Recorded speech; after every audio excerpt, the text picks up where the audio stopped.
नमस्कार, आज की बात में आपका स्वागत है। आज राहुल गांधी ने एक बार फिर इलेक्शन कमीशन पर बेसिर पैर के आरोप लगाए। एक बार फिर chief election commissioner Gyanesh Kumar को टारगेट किया। राहुल गांधी के बम में कोई दम नहीं दिखा। राहुल ने दो ऐसे केसेस के आधार पर वोटर लिस्ट में गड़बड़ी के आरोप लगाए जिनमें कोई गड़बड़ी हुई नहीं, गड़बड़ करने की सिर्फ कोशिश की गई थी। राहुल ने यह भी नहीं बताया कि दोनों मामलों में एफआईआर दर्ज हो चुकी है और यह एफआईआर इलेक्शन कमीशन ने ही दर्ज करवाई थी। इसके बावजूद राहुल गांधी ने आरोप लगाया कि इलेक्शन कमीशन की शय पर वोटर लिस्ट में मास डिलीशन किया गया। कांग्रेस के सपोर्टर्स के नाम वोटर लिस्ट से हटाए गए। जिन दो मामलों का जिक्र राहुल ने किया उनमें से एक महाराष्ट्र की राजुरा विधानसभा सीट का था और दूसरा मामला कर्नाटक की अलंत सीट का। राहुल का दावा है कि हजारों लोगों के वोट काटने की ऑनलाइन एप्लीकेशन फाइल कर दी गई और 6000 लोगों के नाम कट गए। राहुल ने यह भी कहा कि यह काम कांग्रेस के उम्मीदवारों को हराने के लिए किया गया। लेकिन असल बात यह है कि कर्नाटक की अलंत सीट से तो कांग्रेस का कैंडिडेट चुनाव जीता। जहां तक अलंत में चुनाव का सवाल है, वहां वोटर लिस्ट से किसी का नाम नहीं कटा। सवाल यह कि जब वोट कटे नहीं तो साजिश कैसे हो गई? एफआईआर भी इलेक्शन कमीशन ने दर्ज कराई तो इलेक्शन कमीशन का क्या कसूर? क्या इलेक्शन कमीशन ने अपने खिलाफ पुलिस में शिकायत दर्ज कराई? और सबसे बड़ा सवाल है, क्या ऑनलाइन कोई भी किसी का भी वोट काट सकता है? इन सारी बातों की चर्चा करेंगे। राहुल ने जो आरोप लगाए उनका इलेक्शन कमीशन ने क्या जवाब दिया, यह भी मैं आपके साथ शेयर करूंगा। लेकिन पहले यह दिखा देता हूं कि राहुल ने किस अंदाज में इलेक्शन कमीशन पर क्या क्या आरोप लगाए। राहुल गांधी चुनाव आयोग पर आरोपों की नई किश्त का पूरा प्रेजेंटेशन बनाकर लाए थे। गवाह भी थे, लाइट, कैमरा, माइक, सब कुछ था। राहुल ने 2 असेंबली सीट्स के डेटा के स्लाइड्स दिखाए। दावा किया कि महाराष्ट्र के राजुरा विधानसभा सीट में 6850 वोट जोड़ने और कर्नाटक की अलंत सीट पर 6018 वोटर के नाम काटने की कोशिश की गई। राहुल ऐसे लोगों को साथ लेकर आए थे जिनके नाम वोटर लिस्ट से काटने की एप्लीकेशन दी गई थी, जिनके नाम से अप्लाई किया गया था। राहुल ने कहा जिनके नाम से वोट डिलीट करने के लिए अप्लाई किया गया, उनका कहना है कि उन्होंने अप्लाई नहीं किया। आज राहुल गांधी पर direct attack home minister Amit Shah ने भी किया। अमित शाह ने कहा कि राहुल गांधी आजकल वोट चोरी का प्रोपेगेंडा फैलाकर घुसपैठियों के वोट बैंक को बचाने की कोशिश कर रहे हैं। अमित शाह 2 दिन के बिहार दौरे पर आज पटना पहुंचे और पटना में अमित शाह ने पहले मुख्यमंत्री नीतीश कुमार से मुलाकात की। मौर्या होटल में दोनों नेताओं के बीच बंद कमरे में मीटिंग हुई। इस मीटिंग में बिहार के डिप्टी चीफ मिनिस्टर सम्राट चौधरी, बिहार सरकार में मंत्री विजय चौधरी, जेडीयू के कार्यकारी अध्यक्ष संजय झा, बिहार बीजेपी के अध्यक्ष दिलीप जायसवाल और बिहार बीजेपी के प्रभारी विनोद तावड़े मौजूद थे। इस मीटिंग के बाद अमित शाह ने रोहतास के डेरी आंसौन में 10 जिलों से आए बीजेपी के 2500 कार्यकर्ताओं के साथ मीटिंग की। इस बैठक में अमित शाह ने कहा कि आजकल राहुल गांधी वोट चोरी चिल्ला रहे हैं। कुछ दिन पहले बिहार में वोट अधिकार यात्रा भी करके गए हैं, लेकिन हकीकत यह है कि बांग्लादेशी घुसपैठियों को बचाने की यात्रा थी, क्योंकि घुसपैठी ही कांग्रेस का वोट बैंक है। अमित शाह ने कहा कि राहुल गांधी और उनके दोस्त ये सुन लें, बीजेपी घुसपैठियों को बिहार के लोगों के हकों पर डाका नहीं डालने देगी। बीजेपी घुसपैठियों को देश से बाहर निकाल कर ही दम लेगी।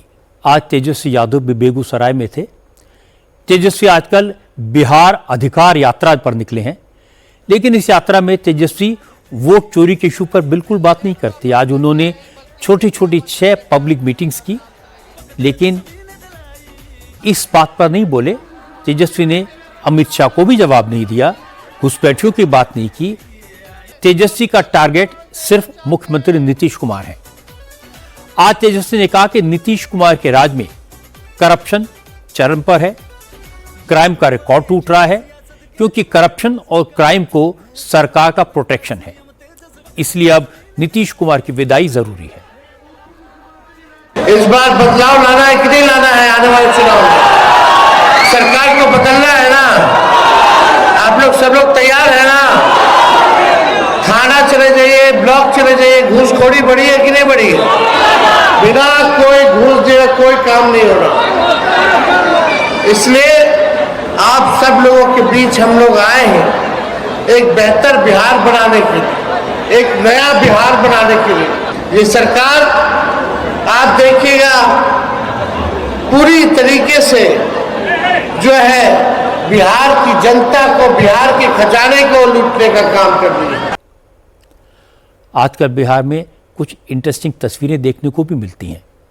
तेजस्वी यादव मोकामा में घोड़े पर सवार होकर शहर में घूमे।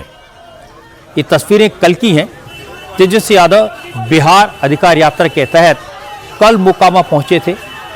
मोकामा पूर्व बाहुबली विधायक अनंत सिंह का इलाका है। अनंत सिंह एक जमाने में लालू के करीबी हुआ करते थे। पिछले चुनाव में उनकी वाइफ मोकामा से आरजेडी के टिकट पर चुनाव जीती थी। इसमें कोई शक नहीं कि चुनाव में तेजस्वी यादव बहुत मेहनत कर रहे हैं, लेकिन तेजस्वी के सामने बड़ी मुश्किल यह है कि परिवार के अपने लोग ही उन पर अटैक करने लगे हैं। बड़े भाई तेज प्रताप के बाद आज तेजस्वी की बहन रोहिणी आचार्य ने सार्वजनिक तौर पर नाराजगी का इजहार किया। नाराजगी है आरजेडी के राज्यसभा सांसद संजय यादव की तेजस्वी यादव से करीबी को लेकर। संजय यादव तेजस्वी के करीबी हैं, विश्वस्त हैं, उनके सलाहकार हैं। बिहार अधिकार यात्रा में तेजस्वी के साथ साथ चल रहे हैं। इसी यात्रा के दौरान संजय यादव उस बस की फ्रंट सीट पर बैठे नजर आए जिस पर आमतौर पर तेजस्वी बैठते हैं। तेजस्वी की सीट पर बैठे संजय यादव की फोटो पोस्ट करके रोहिणी आचार्य ने लिखा, फ्रंट सीट हमेशा शीर्ष के नेता के लिए होती है। उनकी एब्सेंस में भी किसी को उस सीट पर नहीं बैठना चाहिए। अगर कोई अपने आप को शीर्ष नेतृत्व से ऊपर समझ रहा है तो अलग बात है।